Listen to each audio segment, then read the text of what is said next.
नमस्ते। आज हम क्रिप्टो की दुनिया के एक ऐसे कॉन्सेप्ट को समझने वाले हैं जिसके बारे में कहा जा रहा है कि ये अगला गेम चेंजर हो सकता है।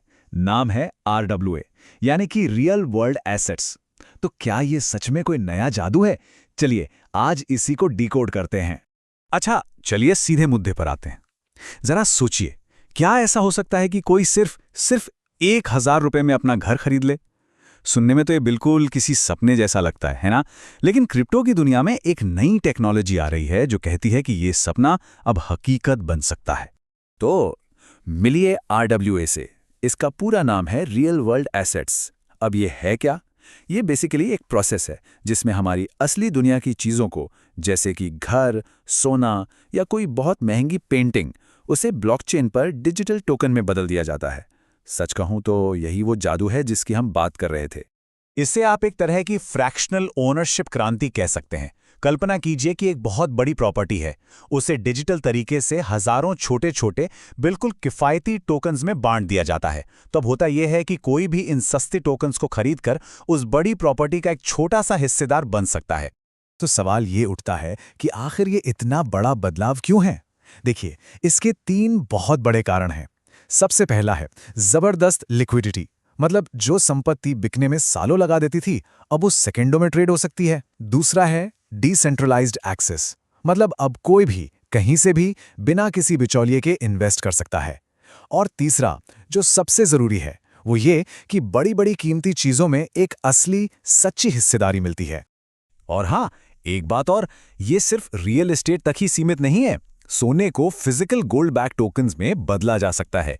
लाखों करोड़ों की पेंटिंग्स की छोटी छोटी हिस्सेदारी ली जा सकती है। और तो और, बिजनेस को दिए जाने वाले लोन में भी टोकन के जरिए निवेश करके ब्याज कमाया जा सकता है। कमाल है ना? ठीक है, ये सब सुनने में तो बहुत ही कमाल का लग रहा है। लेकिन अब सबके मन में एक ही सवाल घूम रहा होगा कि भाई, ये टेक्नोलॉजी आखिर काम कैसे करती है? इसके पीछे का असली मैकेनिज्म क्या है? देखिए, ये पूरा प्रोसेस 4 आसान स्टेप्स में होता है। सबसे पहला है लीगल स्ट्रक्चरिंग, जहां संपत्ति के मालिकाना हक को पक्का किया जाता है, वेरीफाई किया जाता है।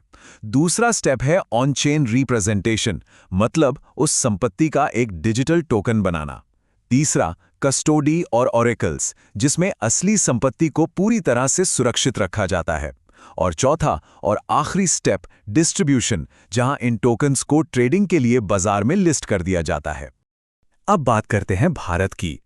भारत जैसे देश के लिए RWA का भविष्य कैसा हो सकता है? तो देखिए, एक तरफ तो इसके बहुत फायदे हैं।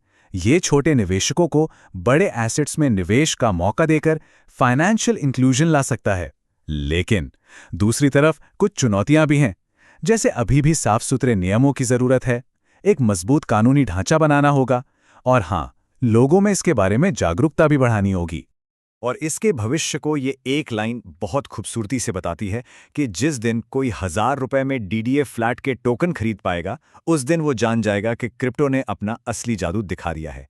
ये सिर्फ एक टेक्नोलॉजी नहीं है, ये एक नए फाइनेंशियल इकोसिस्टम की शुरुआत का ऐलान है। तो इस पूरी बातचीत के बाद जो एक आखिरी और सबसे बड़ा सवाल बचता है, वो ये है कि क्या अब लोग सिर्फ 1,000 रुपए में किसी बड़ी संपत्ति का हिस्सेदार बनने के लिए तैयार हैं? ये एक ऐसा सवाल है जिस पर सोचना बहुत जरूरी है।